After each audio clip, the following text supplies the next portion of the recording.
Italy आने के लिए कितना पैसा देना पड़ेगा हमें, मोटा मोटी कितना पैसा हमारा लगता है, एक्चुअल में रियल पैसा कितना लगता है, सच में कितना पैसा लगता है, वो मैं आपको इस वीडियो में बताने वाला हूँ। तो वीडियो में बने रहिए लास्ट तक। और साथ ही मैं आपको ये भी बताऊँगा कि यहाँ पर आने के लिए आपको क्या करना पड़ेगा, आपको कहाँ पर जाना पड़ेगा, किसको बोलना पड़ेगा कि मैं इटली आना चाहता हूँ, मैं इटली आकर के काम करना चाहता हूँ।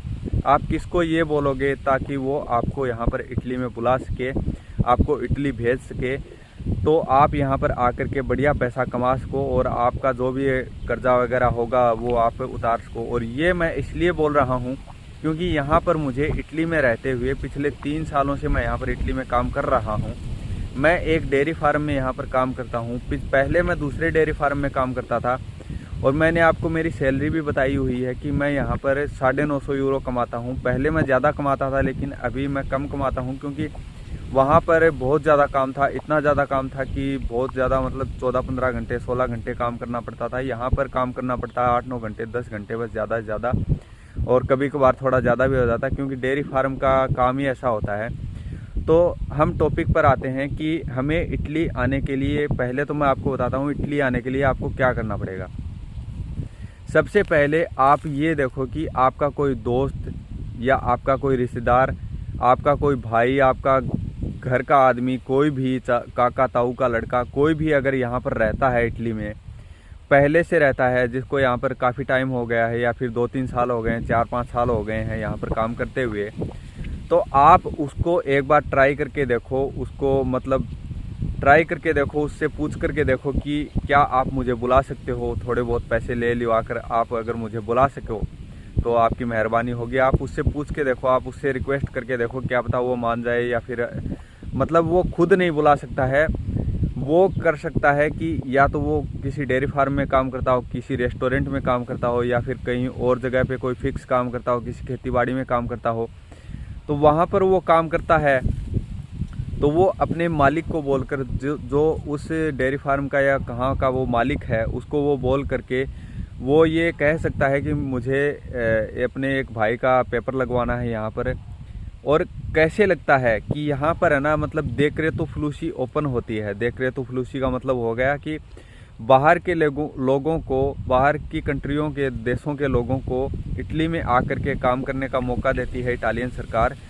और यहाँ पर आकर के पैसा कमाओ और यहाँ पर डॉक्यूमेंट बनवाओ और अपने घर पर ही आते जाते रहो, और मतलब परमानेंट वाले पेपर यहाँ पर बनवा के आप काम कर सकते हो। यहाँ पर किसी भी तरीके का काम कर सकते हो, जो भी आपका स्किल हो या फिर ना स्किल हो, तो आप ये कर सकते हो। आप उसको बोल सकते हो, दोस्त रिश्तेदार या कोई भी आपका है यहाँ पर, आप उससे रिक्वेस्ट करके देखो, क्या पता वो करवा सकते हो काम, थोड़े पैसों में आपका काम करवा देगा। और इसका एक्चुअल कितना पैसा लगता है इटली आने के लिए, एक्चुअल कितना पैसा लगता है कि मान लीजिए आपका दोस्त है या आपका कोई रिश्तेदार है, वो अपने मालिक को बोलता है, तो अगर वो मालिक को बोलता है और उस मालिक को ज़रूरत है आदमी की, तो वो कम में काम करवा सकता है। फिर भी 50-60 हज़ार रुपये लगेंगे ही लगेंगे, इतने तो लग ही जाते हैं, इतने पैसे लग जाते हैं। 50-60 हज़ार रुपये मान लीजिए उसके पैसे लग जाते हैं। कैसे भी प्रोसेसिंग में है, वकील किया हुआ है, वकील भी थोड़े पैसे ले लेता है, थोड़ा और भी उसका अगर कोई प्रॉब्लम चल रही है उसके डेयरी फार्म में या किसी रेस्टोरेंट में, तो उसका भी थोड़ा बहुत पैसा वो ले लेता है ताकि वो उस प्रॉब्लम को फिक्स करके आपको बुला सके। और बहुत सारे मालिक ऐसे होते हैं जिन्होंने बहुत दिनों से टैक्स नहीं भरा होता है, तो वो करते हैं कि आप जो पैसा दोगे उससे वो टैक्स भरेगा और उसके बाद में आपको बुला सकता हो। ऐसा भी सिस्टम हो सकता है। इसके लिए थोड़े बहुत 2-3 लाख रुपए भी लग सकते हैं।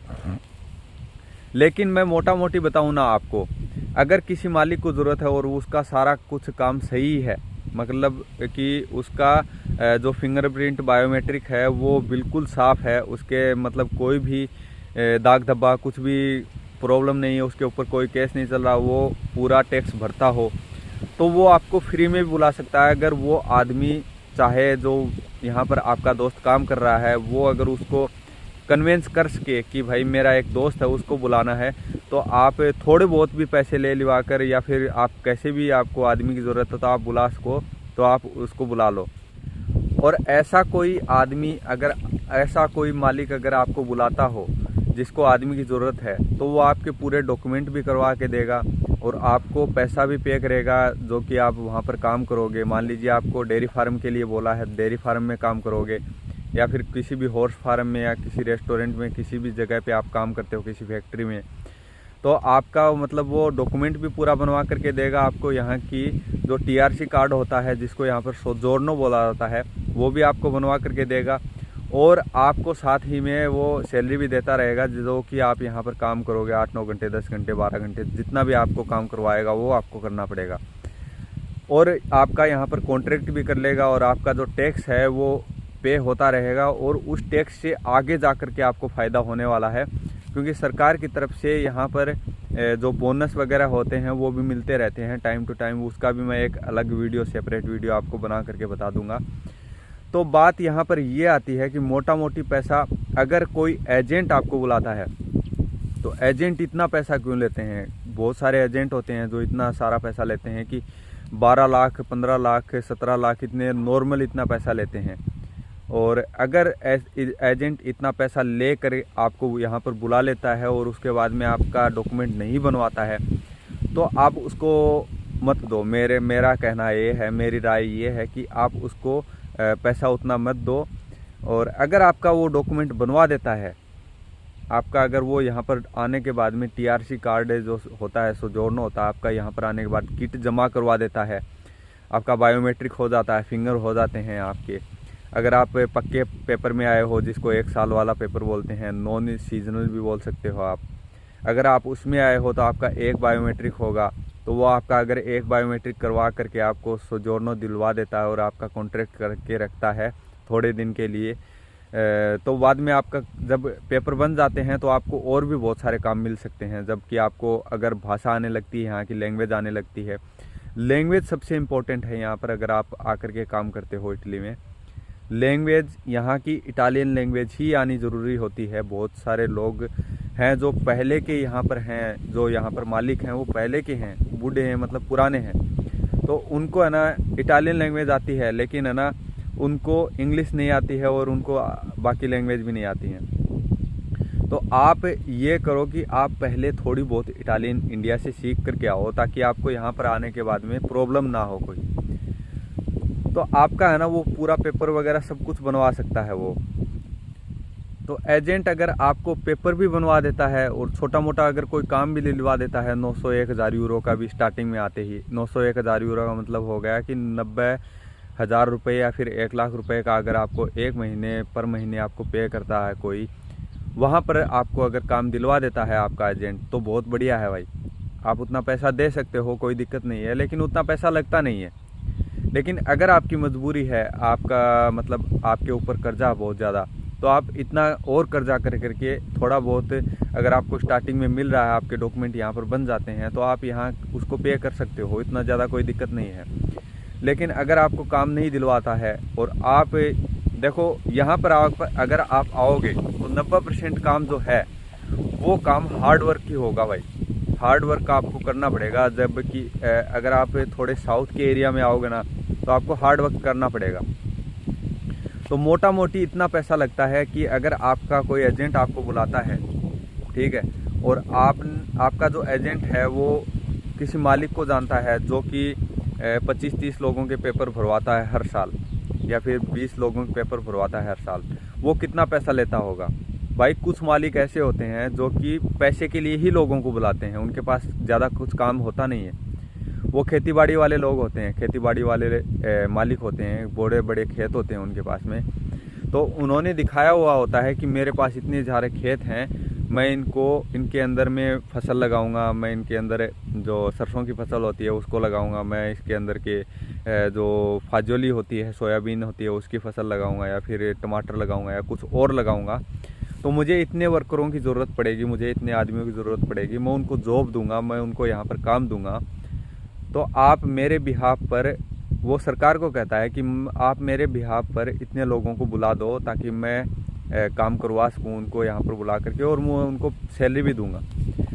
वो बोलता तो झूठ ही है, ठीक है, लेकिन उनका पास हो जाता है, क्योंकि वो इतना आदमियों को बुला करके दिखाता है कि भाई ठीक है, चलो इसको आदमियों की ज़रूरत है तो हम बुला देते हैं। यहाँ की सरकार ये सोचती है। तो वो कितने पैसा लेता है भाई। कुछ मालिक ऐसे होते हैं जो 5,000 यूरो भी लेते हैं। 5,000 यूरो का मतलब होगा 5 लाख रुपए एक आदमी बुलाने का। कुछ मालिक होते हैं जो 1,000 यूरो भी लेते हैं, कुछ मालिक होते हैं 2,500 यूरो भी लेते हैं। मतलब ये वारी करता रहता है, जैसे जैसे कोई अलग जगह पे जाते हैं, जैसे कोई ऐसी जगह है जहाँ पर यहाँ के मालिकों को पता नहीं है कि कितना रेट चल रहा है, क्या चल रहा है, कि बाहर के लोगों को बुलाने के लिए क्या रेट चल रहा होगा, या फिर फ्री में बुलाते होंगे, कैसे बुलाते होंगे। तो वो थोड़ा बहुत पैसा ले करके मान जाते हैं कि भाई ठीक है, मैं आपको इतने आदमी को बुला दूंगा। आपके एजेंट को वो मालिक बोलता है कि मैं आपके इतने आदमी बुला दूंगा। तो जो 5,000 यूरो है, जो साउथ के एरिया में है ना, साउथ के एरिया में नापोली है, लेचे है, ब्रिंदेसी है, ये सारी जगह है ना, यहाँ पर ये रेट चल रहा है कि 5,000 यूरो तो मालिक लेगा ही लेगा। ठीक है, बहुत सारे मालिक हैं ऐसे। फिर 500, 600, 1,000 यूरो जो वकील होता है, अगर आप अच्छा वकील करते हो, उसका वो ले लेता है। ठीक है, और क्या पैसा लगता है, और पैसा लगता है 300, 400 यूरो लगते हैं ओस्पिटी के। ओस्पिटी का मतलब हो गया कि आप आकर के रहोगे कहाँ, आपकी जो मतलब आप किस जगह पे रहोगे, कहाँ पर रुकना है, कहाँ पर है आपको, कहाँ पर सोओगे आप, कहाँ पर आपको बाथरूम वगैरह करने का, खाना पीना बनाने का, वो कहाँ पर रहोगे आप, तो वो दिखाना पड़ता है। उसके लिए भी पैसे लगते हैं, उसके रजिस्ट्रेशन के लिए उसके भी पैसे लगते हैं, तो उसका भी पैसा जोड़ लेते हैं। बाकी थोड़ा बहुत और कमूने होता है, नगर पालिका वगैरह है, थोड़ा उसको भी जोड़ लेते हैं। तो 6 लाख के करीब, 6, 6.5 लाख के करीब पैसा लगता है अगर एक आदमी को बुलाता है एक एजेंट तो।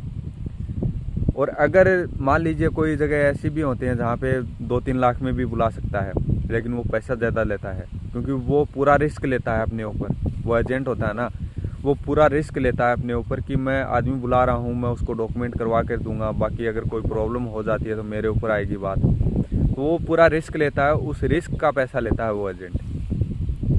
तो ये बात है भाई, 5-6 लाख रुपए, 2.5-3 लाख रुपए से 5-6 लाख रुपए लगते ही लगते हैं अगर कोई एजेंट बुलाता है तो। और अगर कोई आदमी मना कर देता है कि भाई पेपर निकलने के बाद में अगर मना कर देता है, तो उसके वो पैसे तो लगेंगे ही, उसको मालिक को देने ही पड़ेंगे पैसे उतने। और उस जो वकील है उसने जो पेपर भरवाए हैं, क्लिक करवाए हैं, वो पेपर फॉर्म भरा है, उसको वो पेपर जो पैसे हैं वो देने ही पड़ेंगे उस पेपर के। ठीक है, चाहे आप नॉन सीजनल भरवा रहे हो, चाहे सीजनल भरवा रहे हो, डोमेस्टिक भरवा रहे हो, किसी भी टाइप के पेपर आप भरवा रहे हो, यहाँ पर आ रहे हो। और क्या होता है कि देख रहे तो फलूसी में पहले फाइलें बनती हैं, फाइल बनती है। ठीक है, उस फाइल में सारा बायोडाटा होता है मालिक का, और एक पासपोर्ट की फ़ोटोकॉपी होती है आपकी खुद की। ठीक है, जो कि आपने एजेंट को दिया, अपने दोस्त को दी है, फ़ोटो होती है, उस फ़ोटो की फ़ोटोकॉपी ले करके उसकी एक फ़ाइल बनती है। और फिर मालिक के साइन होते हैं, कोई 10-15 जगह पे मालिक के साइन होते हैं, ऊपर नीचे, मतलब बहुत सारे फॉर्म होते हैं। वो वकील अपने आप भर देता है, उसकी फ़ीस होती है, वो फ़ीस देनी पड़ती है उसको। ठीक है, वो वकील भर देता है। फिर है ना, वो जो साइन करने के बाद में वो 1-2 महीने उसका चेकिंग होती है कि जिस आदमी को वो बुला रहा है उस आदमी को काम क्या देगा, उस आदमी को कहाँ पे रखेगा वो मालिक। तो वो भी सारा है ना उसको दिखाना पड़ता है उस जो फाइलों में। वो अगर दिखाया हुआ गलत है और अगर नहीं सही है, उसमें अगर कोई डॉक्यूमेंट मिसिंग है, तो आपका वो नुलावस्था है वो निकलेगा नहीं। नुलावस्था वर्क परमिट मान सकते हैं आप। जो वर्क परमिट है, आप यहाँ पर आकर के काम करोगे, जिसके आधार पर आप वीज़ा लगवाओगे, वो आपका निकलेगा नहीं। और अगर आपके मालिक के डॉक्यूमेंट सारे सही हैं तो वो आपका निकल जाता है, और वो आपका निकल जाता है, वो आपके एजेंट को देता है। फिर जो एजेंट है वो एजेंट आपको भेजता है, और आप वहाँ पर फिर एम्बेसी में आपको अपॉइंटमेंट लेना होता है। आपका पासपोर्ट है, आपके पासपोर्ट पर वीज़ा लगवाने के लिए आपको एम्बेसी में, दिल्ली एम्बेसी है, कोलकाता एम्बेसी है, आप किस एम्बेसी में हो, आप मुंबई में हो, मुंबई एम्बेसी है, वहाँ पर हो, तो आप किस एम्बेसी में लगवा रहे हो, किस जगह से हो आप, तो वो जगह है आपके नुलावस्था जो होता है, वर्क परमिट होता है, उसके ऊपर आपको लिखवानी पड़ती है।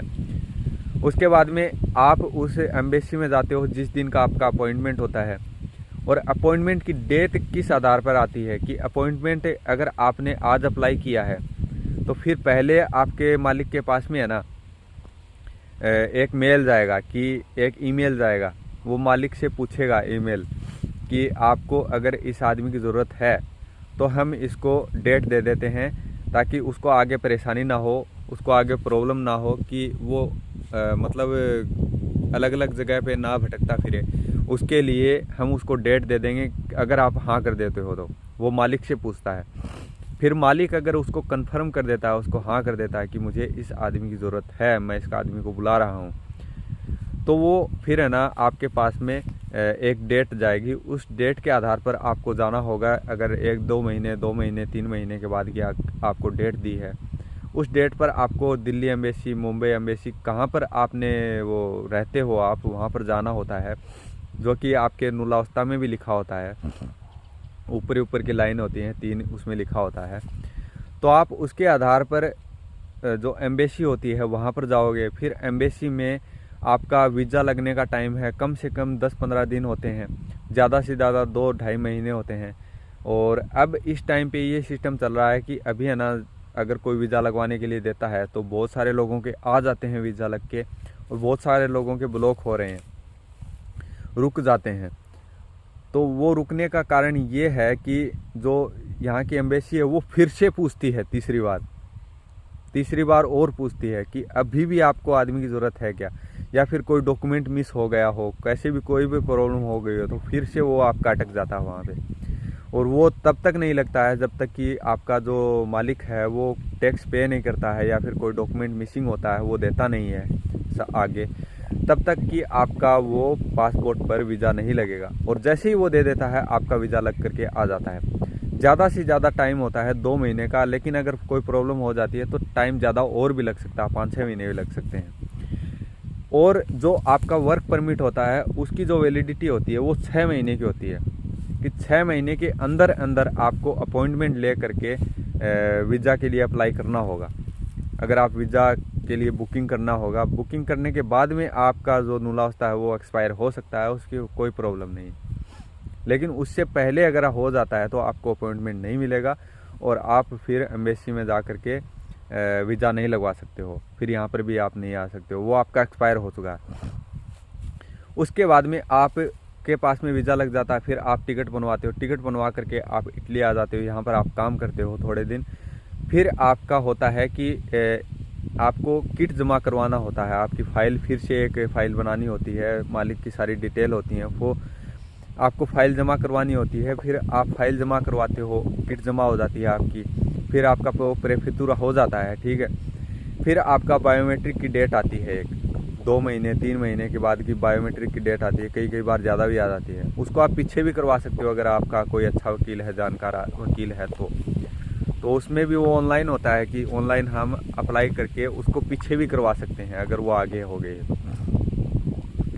उसके बाद में आपकी जो अपॉइंटमेंट की डेट है, जो फिंगरप्रिंट आपको दे करके आने हैं क्वेस्तूरा में, क्वेस्तूरा बोला जाता है पुलिस स्टेशन को, वहाँ पर आपको फिंगरप्रिंट दे करके आने होते हैं आपको। फिर आप अपने फिंगरप्रिंट वहाँ पर दे करके आओगे, ठीक है। फिर आपका आता है सोजोर्नो, परमेसो दी सोजोर्नो, मतलब सोजोर्नो की परमिशन, रहने की परमिशन, आपको यहाँ पर निवास करने की परमिशन मिल जाती है कि आप यहाँ पर रह करके काम कर सकते हो। वो एक कार्ड बन के आता है आपका, और उस कार्ड के बन जाने के बाद में मतलब कि आपका पहला प्रेफितूरा हुआ ना, आपको वो कार्ड बनने की उतना ज़्यादा कोई ज़रूरत नहीं है। लेकिन अगर आपका बायोमेट्रिक हो चुका है, बायोमेट्रिक होने के बाद में जो आपको रिसिप्ट मिलती है, वो रिसिप्ट और जो प्रेफितूरा हुई थी वो रिसिप्ट दोनों मिला करके आपको करना होता है कि आपको दूसरे के लिए अप्लाई कर सकते हो। आप 2-3 महीने के बाद में दूसरे के लिए अप्लाई कर सकते हो। आपके पास में 2-3 बुस्तापागा होने चाहिए, आपके पास में पे स्लिप होनी चाहिए। बुस्तापागा का मतलब होता है पे स्लिप, कि आपका मालिक ने आपको कितना पैसा दिया है वो एक पे स्लिप में लिखा होता है। जैसे सैलरी स्लिप होती है ना, वैसे पे स्लिप होती है। सैलरी स्लिप मान लो आप, तो सैलरी स्लिप को आप ले करके आप दूसरे के लिए दोमानदा कर सकते हो, मतलब एप्लीकेशन फॉर्म भर सकते हो दूसरे के लिए। जो दूसरा होता है वो लवोर सुबोर्डिनातो होता है। तो आपका पहला जो है वो एक्सपायर भी अगर हो जाएगा तो कोई दिक्कत नहीं है, लेकिन आपको जो है ये 2-3 महीने के बाद में आपको करना होगा, जबकि आपका फिंगरप्रिंट बायोमेट्रिक हो चुका है। उसके बाद में वो अप्लाई हो जाएगा, फिर दूसरा आ जाएगा ना, तब आप इंडिया में आवाजाही कर सकते हो, आप किसी भी तरीके का काम कर सकते हो। काम तो आप पहले में भी कर सकते हो, लेकिन फिर दूसरे में आपको कोई रोक टोक नहीं होगी। आपका मतलब यहाँ पर आप लीगल हो चुके हो एक तरीके से। वो आपका 1 साल का भी हो सकता है, दूसरा वाला आपका 2 साल का भी हो सकता है और ज़्यादा भी हो सकता है। तो भाई ये प्रोसेस होता है। आपका कोई दोस्त रिश्तेदार है, आपका कोई, आप किसी को जानते हो, तो वो आपका पेपर भरवा सकता है यहाँ पर आने के लिए। आप यहाँ पर आकर के काम कर सकते हो, यूरोप में, इटली में आकर के काम कर सकते हो। मैं इतनी इन्फॉर्मेशन आपको इसलिए दे पा रहा हूँ क्योंकि यहाँ पर मैं पिछले 3 साल से काम कर रहा हूँ और मुझे यहाँ पर इतना नॉलेज हो चुका है कि मैं आपको बता सकूँ उस चीज़ के बारे में। तो भाई ये ही था मेरा आज का ये वीडियो। आई होप आपको वीडियो पसंद आया होगा, और अगर मेरे से कोई मिस इन्फॉर्मेशन चली गई आपके पास में तो आप उसको करेक्ट भी कर सकते हो। आप मुझे कमेंट में बता सकते हो कि ये आपने गलत बोला है यहाँ पे। तो अगर मुझसे कोई गलती हो गई हो तो आप कमेंट में लिख करके मुझे बताओ, ताकि मैं उसका सुधार कर सकूं। मैं उसका आगे भी आपको वीडियो बना करके आपको सुधार करके आपको बता सकूं कि मैंने ये गलती करी थी, हाँ ये ऐसा होता है, ऐसा नहीं होता है।